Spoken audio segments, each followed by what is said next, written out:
and welcome to Flagstaff TV. Today we are joined by Colin Harrington, who is the CEO of Zephyr Energy. Hi, Catherine. How are you? Very well. How are you, Colin? Thanks. Very well. Please, can you start by giving us some context behind yesterday's announcement, particularly the DFIT and what can be learned from it?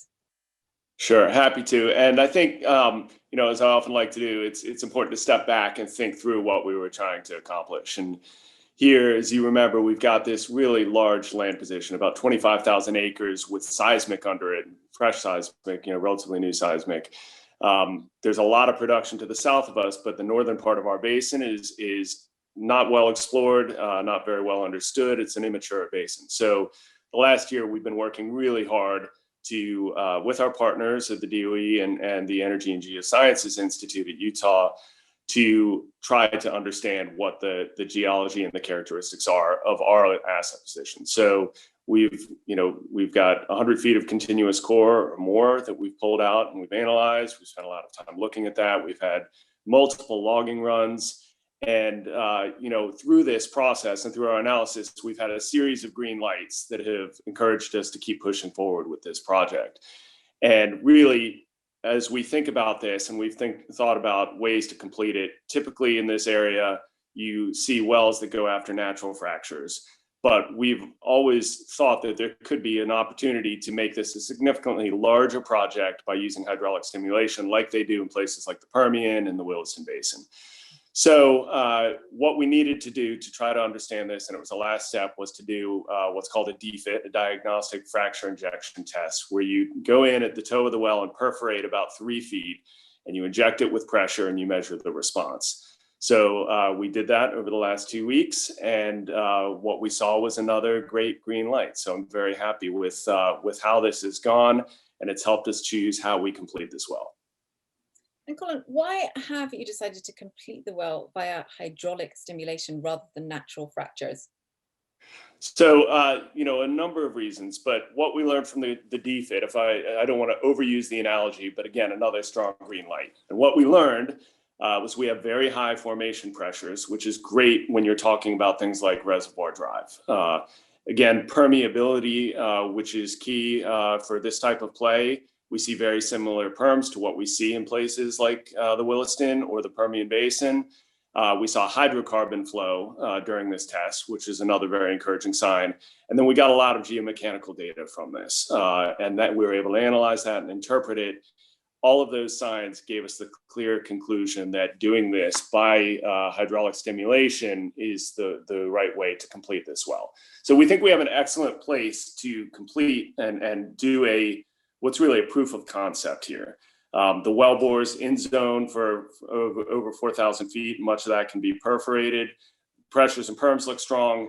And if we do this successfully, it means we'll have our arms around what will be a significantly larger project. Rather than dozens of wells aimed very specifically at natural fractures, we could have hundreds of wells done in a very systematic and careful fashion. We think there's over 1 billion barrels of oil equivalent in place under just our position. But to do this, we're going to have to do it very carefully. There's a lot we have to learn still.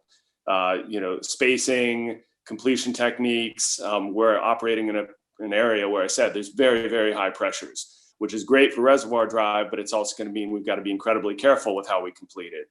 So what we've seen here is enough to let us know we think we are going to be going after a multi-well campaign. This completion will be the first of what we hope is many here to try to delineate and optimize how best to prove out this reservoir. We're really excited. Like I said, we've had a lot of green lights here. We still have steps to go, but it's been highly encouraging so far. Now, you've made a fairly groundbreaking commitment to be carbon neutral by the end of the month. How does your new plan of development fit into your ESG commitments? It's a great question and a fair question. I would start by saying we are trying to optimize. I'll overuse that word today, but we're all about optimization. We're trying to optimize for completion techniques and economics, and we're trying to minimize the disruption that we have on the environment. It's obviously been a very difficult summer out west. And there are wildfires, there are floods and mudslides. our industry has had an impact and made a contribution to the global warming crisis.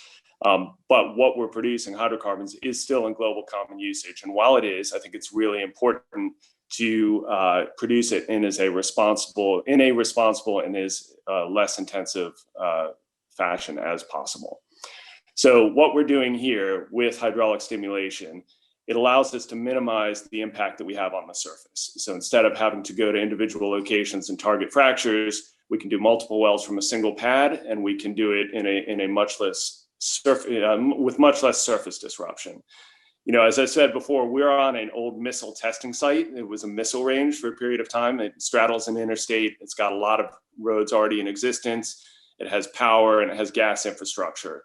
So in terms of a place to operate, particularly if you're looking at hydraulic stimulation, we're so far from any community. There's nobody to disrupt with noise or sound. This is a really good place to go after and try this type of development where you're optimizing the resource underneath and you're minimizing what's being done on the surface or any disruption to anyone else, including aquifers, for example. We don't have freshwater aquifers where we are. So we think this is a great location to test this out. And every molecule that we'll produce, we will offset the CO2 associated with it by buying emissions reduction credits with it.